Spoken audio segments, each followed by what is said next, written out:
अस्सलाम वालेकुम गौर एजाज साहब, बहुत बहुत शुक्रिया आपके वक्त के लिए। सर, सबसे पहले तो बड़ा सादा सा सवाल है, मुल्क के लिए डिफ़ॉल्ट जैसा ख़तरनाक और भारी भरकम लफ्ज़ बड़ा आसानी से इस्तेमाल कर दिया जाता है और आजकल दोनों तरफ से ऑपोजिशन हो या हुकूमत हो, वो मुल्क के डिफ़ॉल्ट से मुताल्लिक बातें कर रही हैं। कतई नज़र इस बात से कि मुल्क को डिफ़ॉल्ट जैसा लफ्ज़ इस्तेमाल करके मुल्क की मईशत के ऊपर क्या असरात मुरतब होते हैं, ये कहिएगा कि बतौर सनतकार, बतौर पैटर्न इन चीफ एप्टमा, आप क्या समझते हैं? क्या वाकई हम डिफ़ॉल्ट के दहाने पर हैं? क्या खुदा न खास्ता मुल्क दिवालिया होने जा रहा है? जी रेहान, अस्सलाम वालेकुम जी।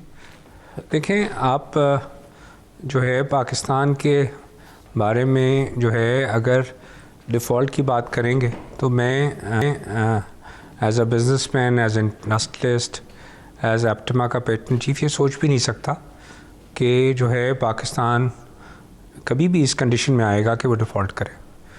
पाकिस्तान की एक्सटर्नल डेट की जो पोजीशन है वो आज भी वही है जो कि पिछले 4 साल पहले थी। हमारा जो रीपेमेंट्स हैं वो तकरीबन 23 बिलियन डॉलर की हैं।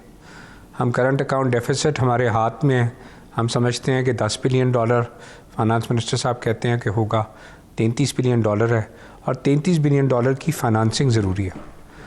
अब इसके अंदर जो एक कलीदी बात है वो ये है कि हमें जो है वो पूरे के पूरी ईमानदारी के साथ जो IMF का प्रोग्राम है उसको इम्प्लीमेंट करना होगा।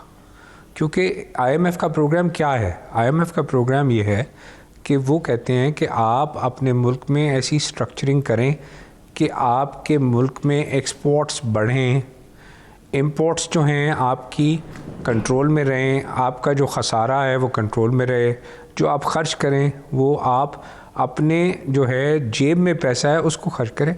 IMF तो एक बैंक है और वो इंटरनेशनल जो है वो रेगुलेटर है। आपके जितने डोनर्स हैं जो कि आज के दिन 116-120 बिलियन डॉलर के आज हमारे पास दुनिया के कर्ज़े हैं, उनके बिहाफ पे वो आपसे बात कर रहा है कि आप जो हैं वो पिछले कई सालों से आप करंट अकाउंट डेफिसिट जो है वो आपका हर 5 साल बाद, 3 साल बाद आप दोबारा IMF प्रोग्राम में आ जाते हैं। तो क्यों आप अपनी एक्सपोर्ट्स नहीं बढ़ाते और क्यों आपकी इंपोर्ट्स जो हैं वो जो है वो उसको 30 बिलियन डॉलर आपकी एक्सपोर्ट है और 70 बिलियन डॉलर इंपोर्ट है, 40 बिलियन डॉलर का आपका ट्रेड डेफिसिट है। उसमें से आप कहते हैं 30 बिलियन की रेमिटेंस आ जाएगी तो फिर भी करंट अकाउंट डेफिसिट। क्यों आप इस पोजीशन में हैं? क्यों आप ऐसी पॉलिसियाँ नहीं बनाते कि आपकी एक्सपोर्ट बढ़े? तो मेरा जो आपके प्रोग्राम के थ्रू ये बात मैं दोबारा रिपीट करता हूँ, पाकिस्तान के लिए कोई ऐसी कंडीशन नहीं है, कोई ऐसी तकलीफ़ नहीं है जिसमें पाकिस्तान अपनी जो है वो जो भी लाइबिलिटीज़, जो भी कमिटमेंट्स हैं वो पूरी ना कर सके। अब जो इसके अंदर मैं समझता हूँ जो सख्त फ़ैसले हैं रेहान, वो सख्त फ़ैसले करने चाहिए। सख्त फ़ैसले क्या हैं? अगर सख्त फ़ैसले हैं कि हमें अपनी इंपोर्ट कर्टेल करने के लिए जो डोमेस्टिक कंजम्पशन, चाहे वो हमारी बिजली गैस की है, चाहे डोमेस्टिक कंजम्पशन हमारी पेट्रोल की है, चाहे हमारी उसके अलावा एडिबल ऑयल्स हम इंपोर्ट करके, हमें हमारी गवर्नमेंट को लोगों को बताना चाहिए कि जो तकालीफ़ हैं, ताकि ये हम क्यों 70 बिलियन डॉलर की चीज़, मैं 70 बिलियन डॉलर को कहता हूँ 70,000 रुपये का हमारा खर्चा है, 30 बिलियन डॉलर को मैं कहता हूँ 30,000 रुपये हमारी इनकम है, तो क्यों 40,000 रुपये हम खर्च रहे हैं एक्स्ट्रा? हम अपनी इनकम क्यों नहीं बढ़ाते? बड़ी मुनासिब बात है सर, मैं इस तरफ आता हूं आपकी इजाजत से। एक्सपोर्ट सर, मैं आपकी इजाजत से इस तरफ आता हूं, लेकिन मुल्क को डिफॉल्ट ना होने की जो जवाब पेश किया जाता है, जैसे आप ही कह रहे हैं, जो सॉवरेन डेट डिफॉल्ट की बात कर रहे हैं कि IMF प्रोग्राम में हम चले जाएंगे तो इंटरनेशनल लेंडर्स जो है हमें पैसे दे देंगे या हम अपना कर्ज चुका सकेंगे, हमें IMF प्रोटेक्ट कर लेगा। लेकिन दूसरी तरफ जहां तक इंडस्ट्री की बात है तो इस वक्त LCs ओपन नहीं हो रही हैं, बहुत पोर्ट्स के ऊपर इस वक्त लोगों इंपोर्टर्स का सामान पड़ा हुआ है, पड़ा वो नाकारा हो रहा है। स्टेट बैंक डॉलर्स इशू नहीं कर रहा, पैसे इशू नहीं कर रहा है। ठीक है कि इस वक्त सॉवरेन डेट डिफॉल्ट की कंडीशन में हम नहीं आ सके, लेकिन आप नहीं समझते कि इस कंडीशन के साथ, इस हालत में हम टेक्निकली तो डिफॉल्ट किए हुए हैं? रेहान, मैं यही बोल रहा हूँ कि हमें, जब आपने बिल्कुल वही बात की जो मेरी ज़बान में बात थी कि आप जब प्रायोरिटी नहीं करेंगे, आप कहेंगे 27 बिलियन डॉलर हमने पिछले साल में बिजली बनाने के लिए बाहर से उसके मटेरियल, गैस और जो है तेल मंगा लिया, हमने 16 बिलियन डॉलर का जो है वो एडिबल ऑयल, खुर्दनी तेल मंगा लिया, मतलब 43 बिलियन डॉलर की हमने 2 आइटम में खर्च कर दिए। मतलब कौन सी चीज़ ऐसी है जो कि ये 43 बिलियन डॉलर्स में क्यों हम इसको आधा नहीं कर सकते? पर इसके लिए सिर्फ सख्त फैसलों की ज़रूरत है कि हमारे को अगर हमारे पास नहीं है डॉलर्स और हमारे को जो है डॉलर्स कमाने के लिए एक्सपोर्ट की ज़रूरत है, तो वो जो आज सामान एक्सपोर्टर का पोर्ट पे पड़ा है, वो सामान हम कह रहे हैं पोर्ट पे पड़ा रहे, जिसके $2.5 मिलियन से $250 मिलियन की एक्सपोर्ट आ सकती है, या उसकी ज़िपें पड़ी हैं या उसके बटन पड़े हैं, वो तो हम कह रहे हैं वहाँ उसको नहीं देंगे। लेकिन हम खुर्दनी तेल जो हमारी ज़रूरत है, उस खुर्दनी तेल को, एडिबल ऑयल को ले आएँ कि हमने उस तेल से हमने जो है ज़रूरी है कि वो इम्पोर्टेड तेल हमने इस्तेमाल करना है। हम क्यों जो है वो इस्तेमाल कर रहे हैं पेट्रोल, जो कि अगर हिंदुस्तान में 500 रुपये का पेट्रोल है पाकिस्तानी रुपए के हिसाब से, तो हम क्यों कहते हैं कि हमने यहाँ पे 250 रुपये का पेट्रोल रखना है? या ये जो फैसले हैं, और उसके बाद अवाम कहती है कि जनाब हमारे पास तो हक़ है इस सारे को खर्चने का, हम लग्जरी गुड्स भी खर्चें, हम हर चीज़ की इंपोर्टेड गाड़ियाँ भी मंगाएं। क्यों मंगाएं अगर मेरे पास डॉलर्स नहीं है? मैं यही बोली जा रहा हूँ कि हमें अपनी प्रायोरिटीज़ सेट करनी पड़ेंगी। हुकूमत को जो है फैसले करने पड़ेंगे। 2 चीज़ें होती हैं रेहान, एक होती है आपके पास डिसीजन ऑफ पावर, हुकूमत के पास पावर है। दूसरी चीज़ होती है अथॉरिटी, कि अथॉरिटी आपके पास क्या है।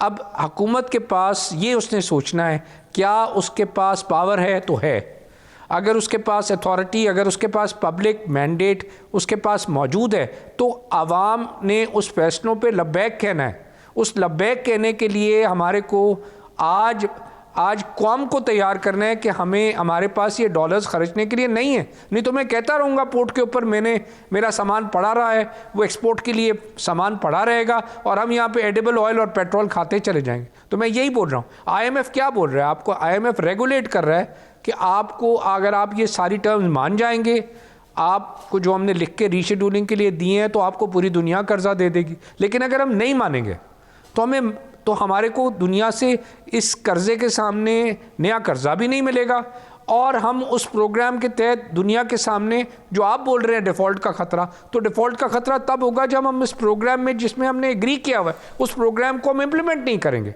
This is what the whole problem is. हमें मनोमन जो हमने टर्म्स एग्री किया, हमें मनोमन माननी होंगी या उनको मनानी होंगी अगर हमारे को मसाइल हैं। सर एक दिक्कत है ना, देखिए IMF तो यकीनन फिस्कल डिसिप्लिन की बात करेगा और चाहेगा भी कि हमारी इकोनॉमी में फिस्कल डिसिप्लिन आए, करेक्टिव रिफॉर्म्स की बात करेगा और हमसे ये इस्लाहात कराना भी चाहेगा।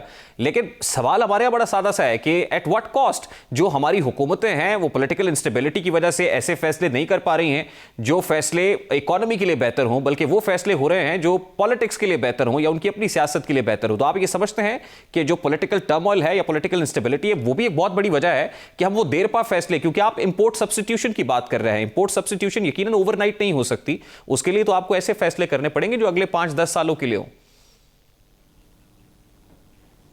रेहान, फैसला ये करना है कि हमने रियासत बचानी है या हमने हुकूमत बचानी है या हमने इस कौम को बनाना है।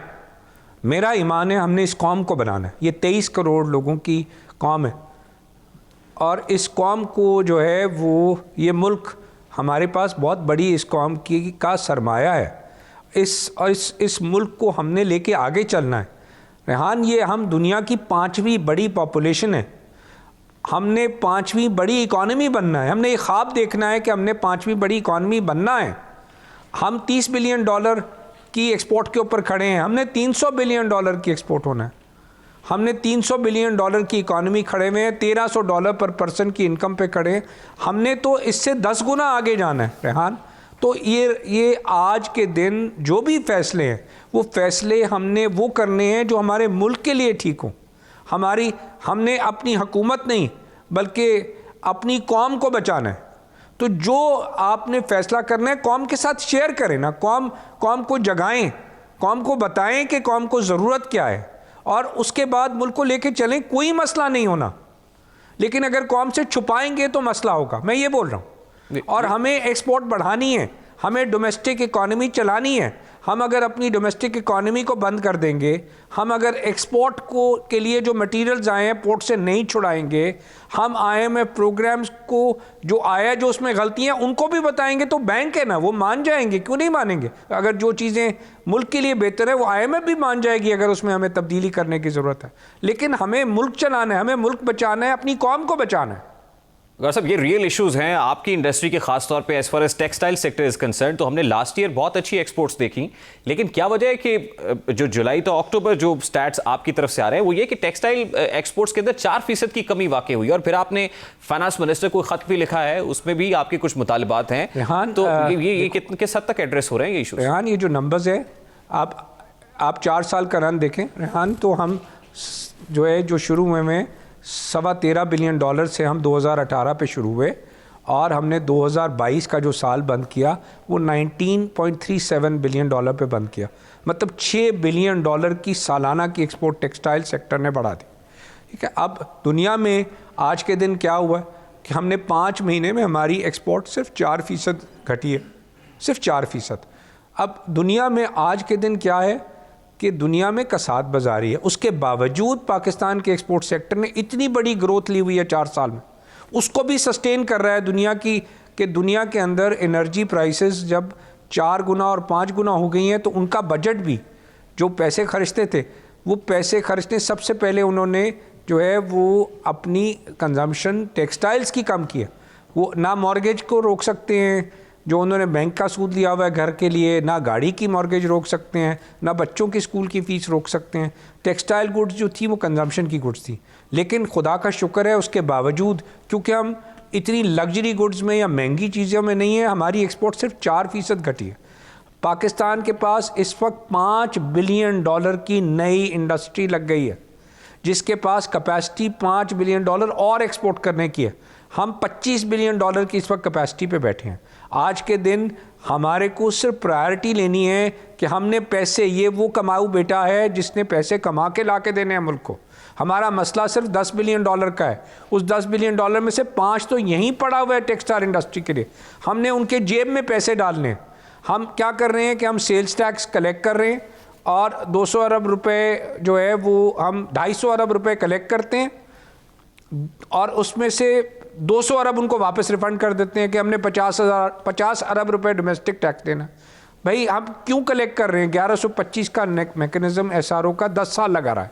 आपको उनकी जेब में पैसे वापस डालने हैं ताकि उनके पास लिक्विडिटी हो। Liquidity is blood in the body. हमने उसकी आज इंटरेस्ट रेट हमने 16% कर दिया। डोमेस्टिक इकॉनमी को हमने कहा है कि हमने कूल डाउन करना है, मुल्क में इन्फ्लेशन है। मेरा सवाल है कि पैसा तो सारा हुकूमत ने बोरो किया हुआ है, तो ये 16% का जो सूद है वो हुकूमत ने जो पैसा बोरो किया हुआ है सारा तो उस पर लग रहा है। 30 ट्रिलियन रुपया आज हमारे बैंकों से हुकूमत ने बोरो किया हुआ है, तो 16% का मतलब है 5 ट्रिलियन रुपया हुकूमत जो है वो उसके ऊपर सूद अदा कर रही है। तो जो टैक्स 7 ट्रिलियन का लेगी, 5 ट्रिलियन तो उसमें से सूद अदा हो जाएगा। हुकूमत के पास चलाने के लिए 2 रह गया। क्यों 16% सूद है? क्यों आप इसको जो है नेगोशिएट नहीं करते इसको IMF के साथ? और आज टर्की में 9% का सूद का रेट हो गया, 85% की इन्फ्लेशन है।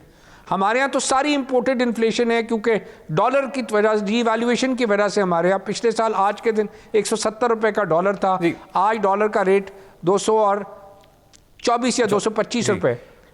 सारी की सारी उसकी बेसिस पे आपकी जो है इन्फ्लेशन आई हुई है, इंपोर्टेड इन्फ्लेशन है। उसका क्या तल्लक है सूद के रेट से? आप सूद जो है वो हमारी domestic economy, domestic business, government के ऊपर प्रेशर जो है वो आपकी कलेक्शन का सारा पैसा जो है वो सूद में जा रहा है।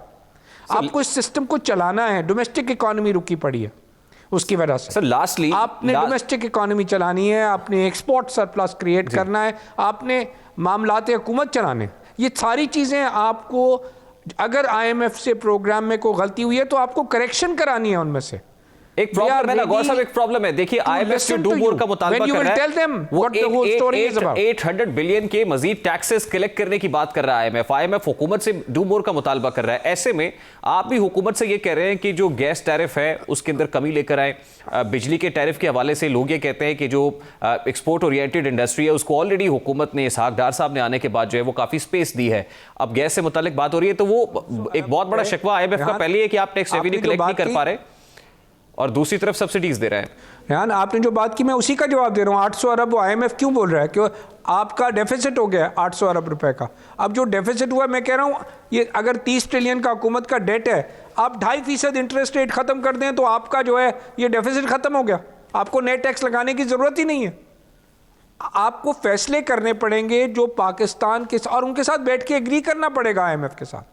आप क्यों दे रहे हैं 30 ट्रिलियन के ऊपर 16% सूद? आप क्यों नहीं इसके ऊपर 2.5% सूद कम कर लेते? आपके ये 750 अरब, ये जो पैसे 800 अरब बोल रहे हैं, 850 अरब रुपए पूरे हो गए इसमें से। So we need to take decisions which are the right decisions for our country. मैं फिर रिपीट कर रहा हूँ, they are a bank, they are a regulator. उनका मकसद है कि पैसे आपके पास पूरे हों, आप दोबारा बोरो ना करें, ना डोमेस्टिक बोरो करें ना international borrow. We need to give them a plan, ठीक, कि डोमेस्टिक प्लान क्या है, इंटरनेशनल प्लान क्या है। हमने उनको कॉन्फिडेंस में लेना है, कॉन्फिडेंस में लेके एग्जीक्यूट करें। हमारी इंपोर्टेड इन्फ्लेशन है हमारे यहाँ। मैं रेहान रिपीट करता हूँ, दुनिया के अंदर कॉन्सेप्ट है कि लोग बैंकों से पैसे बोरो करके मकान खरीदते हैं, गाड़ियाँ खरीदते हैं, उसके अलावा बच्चों की यूनिवर्सिटी की फीसों तक के लिए उन्होंने बैंकों से कर्जा लिया। हमारे यहाँ तो कर्जा हुकूमत ने लिया हुआ है, और अगर कारोबार ने लिया है तो कारोबार ने सिर्फ रॉ मटेरियल के लिए लिया है, इसका इन्फ्लेशन से कोई तल्लक ही नहीं है। बहुत शुक्रिया गौहर एजाज साहब, पेट्रोनी चीफ एप्टमा हमारे साथ मौजूद।